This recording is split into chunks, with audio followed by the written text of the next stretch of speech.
Richard Mata. Yung family name mo ay Mata, pero bulag ka. Upat na ganina imong mata pareha ta. Pero nagpabuta-buta lang gihapon. Kinulong nila ang mahal naming tatay pagkatapos ang bayad nilang libu-libong trolls are trained to mock us daily in the midst of our pain. That is totally un-Filipino or actually unhuman. Baka naman kasi inhuman yung ibig mong sabihin. Let me check your original post. Oh, unhuman nga. Sa context na ginamit mo, dapat kasi word na inhuman, walang awa, cruel. Pag sinabi kasing unhuman, outside the nature of being human. For example, someone has an unhuman strength kasi sobrang lakas. Anyway, this is not an English lesson and hindi naman patagisan ng English to, so palagpasin natin yan. Ang problema natin, kanang pagka-feeling victim ninyo. Di ko alam kung ginawa niyong personality ang katangahan or you're just purely evil. When your fellow Filipinos were dying on the streets, walang awang kinatay dahil nga sa peking drug war ng mahal niyong tatay, you cheered on the spilled blood of your countryman. Tinawag niyo na silang adik, mga kriminal kahit walang due process. You and your likes mocked them. Naghugyaw mo sa pagkamatay sa inyong isig katao kay lagi.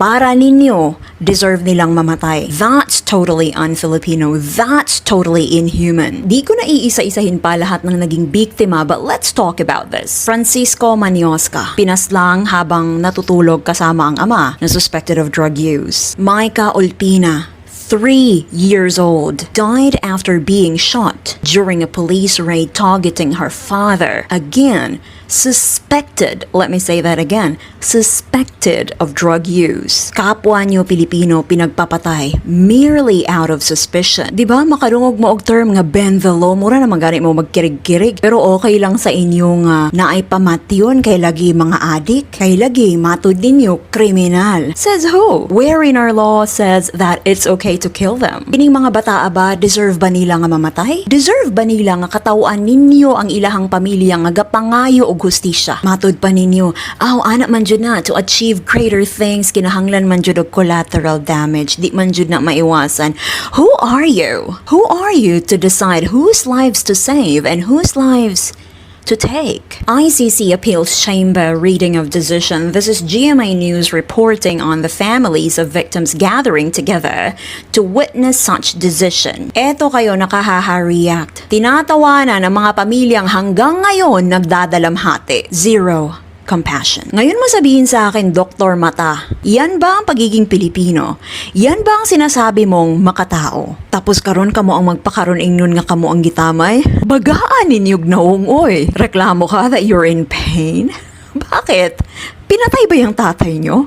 Nasa detention center lang naman yan Hayahay pamanggani na iyang kahimtang dito. Hayahay pamanggani na kay miagi og trial. Makadepensar pa sa iyang kaugalingon. Nya katong mga biktima, makadepensar pa ba sila sa ilang kaugalingon? Inyuha namang ganing gilabel nga kriminal, walay due process? Yang pinaglalaban yung due process for Digong as if you were denied of it is exactly the very thing na pinaglalaban namin against extrajudicial killings. Nagdadalamhati kayo sa tatay nyong mamamatay tao, which is, by the way, aminado din naman siya makailang beses, diba? And the Filipinos are celebrating this little step toward justice for the victims and their families. And you call us trolls? Pero teka muna, according to CSIS, or Center for Strategic and International Studies, Duterte's campaign employed an army of internet trolls tasked to amplify his message throughout Philippine cyberspace. These trolls spread propaganda for Duterte and continue to spread messages supporting his policies.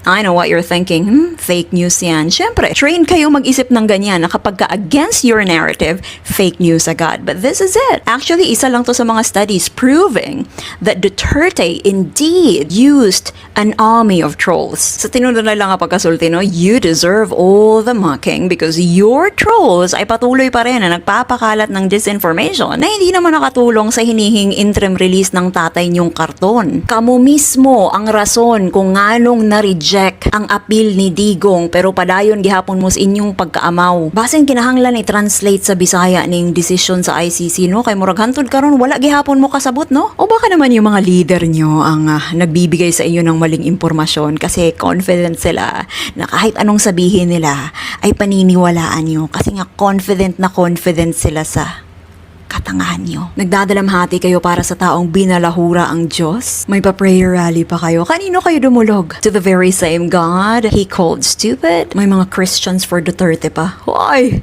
Hindi ba kayo kinilabutan? If you're a Christian, you should realize that your prayers mean nothing if you fail or refuse to recognize God's sovereign hands on this. In pain sa inyong mata nga kamo may hinungdan nga na-reject ang appeal sa inyong tatay. Naay mensahe si Digong sa inyo ha oh.